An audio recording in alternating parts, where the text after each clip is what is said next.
All right, boys and girls, we are back for section 2 of chapter 9, and this talks about the Mycenaeans. Now remember, they were the ones that took power from the Minoans.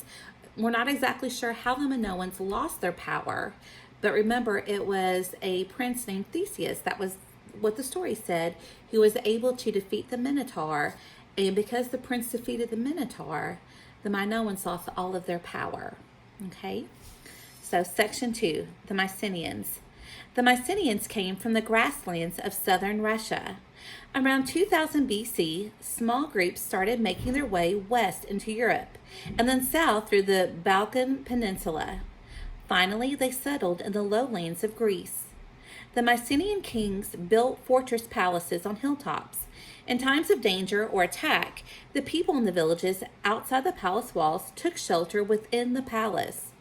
Its chief feature was the megaron, or separate room with a fireplace in its center. The king held council meetings and entertained in the megaron. Land was divided into estates that were farmed either by enslaved people or tenants, people who live on and work another person's land. Landowners gave the king horses, chariots, weapons, wheat, farm animals, honey, and hides in exchange for protection. Tenants labored to supply many of these items. Although they kept large herds of cattle, the Mycenaeans relied on hunting to get more meat. They hunted rabbit, deer, boar, wild bulls, and game birds. Women rode with the men in chariots during the hunt. When hunters were after big game, they used greyhounds. The game was captured with nets or killed with spears, slings, or bow and arrows. Traders and pirates. Shortly after the Mycenaeans settled in the lowlands of Greece, they were visited by Minoan traders from Crete. The Mycenaeans began to imitate Minoan gold and bronze work. They adapted Cretan script to their own language. They copied Minoan fashions. And most important of all, they learned how to build ships and how to navigate. The Mycenaeans also began to grow olives. They made presses to squeeze oil from the olives, and they used the oil for cooking, as fuel for lamps, and to rub on their bodies. They sold plain oil in large clay jars and perfumed oil in painted vases. Sale of the oil made the Mycenaeans rich. It also led to the founding of trading stations and settlements on nearby islands. I'm not going to read this part for you, but when you look at your textbook, here is a really great review for you all on reading longitude, because as you will see, a lot of the people, the sailors, the ones who were able to work trade, the merchants, it was much easier for them to locate cities using longitude. So if I were you, I would probably review this page in your book just so that you can remember those lines of longitude or meridians from earlier in the year.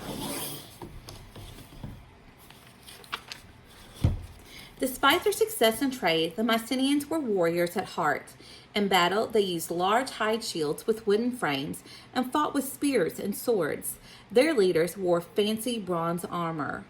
At first, the Mycenaeans fought one another, and after they learned about shipbuilding and navigation, they outfitted pirate fleets and began to raid nearby lands. By about 1400 BC, they had replaced the Minoans as the chief power of the Aegean world. All right, now we're getting to a really interesting part of this chapter, and we actually have a video this week that goes along with this section called the Trojan War. Now, this might be something that you've heard about, maybe as a Greek myth, maybe through the Iliad or the Odyssey, but you're going to learn more about the Trojan War and the importance it played in history for the Mycenaeans. So, next up, the Trojan War. The Mycenaeans are famous for their attack on Troy, a major trading city in Asia Minor. This attack probably took place during the middle 1200s BC. At the time, the Trojans controlled the trade routes to the Black Sea. They made money by taxing the ships that carried grain and gold from southern Russia to Greece. About 500 BC, after the Mycenaeans attacked Troy, a blind Greek poet named Homer composed a long poem about the event. He called his poem the Iliad. Homer also composed a poem called the Odyssey, which tells about the wanderings of Odysseus, a Mycenaean hero of the Trojan War. Homer drew his material for the two poems from songs and legends that had been handed down from word of mouth. He then added his own description and details of everyday life. According to Homer's account in the Iliad, the Trojan War was fought over a woman. The king of Troy had a son named Paris, who fell in love with Helen, the wife of a Mycenaean king. When Paris took Helen to Troy, her husband became angry. He formed an army and sailed after them. Helen is now considered the woman who launched 1,000 ships. So if you're ever asked a question, what is the name of the woman who lost the face that launched 1,000 ships? The name of that woman is Helen of Troy. However, the walls of Troy were so tall, thick, and strong that the Mycenaeans could not get into the city. They had to camp on the plain outside the city walls. After 10 years of fighting, the Mycenaeans still had not taken Troy. Then Odysseus suggested a way that could capture the city. He had the soldiers build a huge, hollow wooden horse. The best soldiers hid inside the horse, while the rest boarded their ships and sailed away. The Trojans saw the ships leave and thought they had won the war.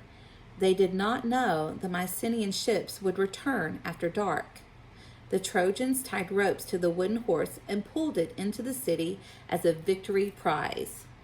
When they fell asleep, the Mycenaean soldiers hid inside the horse came out. They opened the city gates and let in the rest of the Mycenaean army. The Mycenaeans killed the king of Troy and burned the city. Then, with Helen, they returned to their homes. So this is actually a part of history.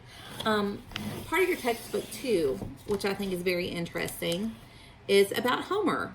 Okay, and he is a poet. He's actually a Greek poet. Homer remains a mystery. Nobody knows what he looked like exactly when he lived. Ancient Greek bards or poets called him the Ionian bard. So maybe Homer came from Ionia. And we're going to hear more about that a little bit later. Tradition says Homer was blind, but he was not blind to history. Archaeologists have proven that many of the stories told by Homer actually took place. That means his poems are more than good literature.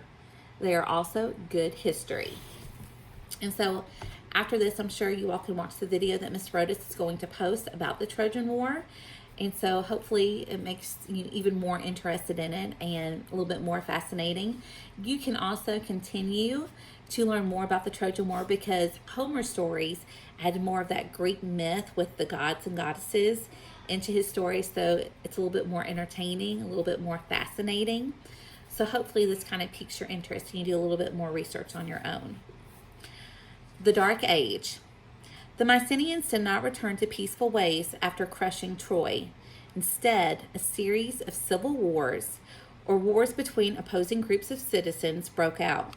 Within 100 years after the end of the Trojan War, almost no Mycenaean fortress palaces were left.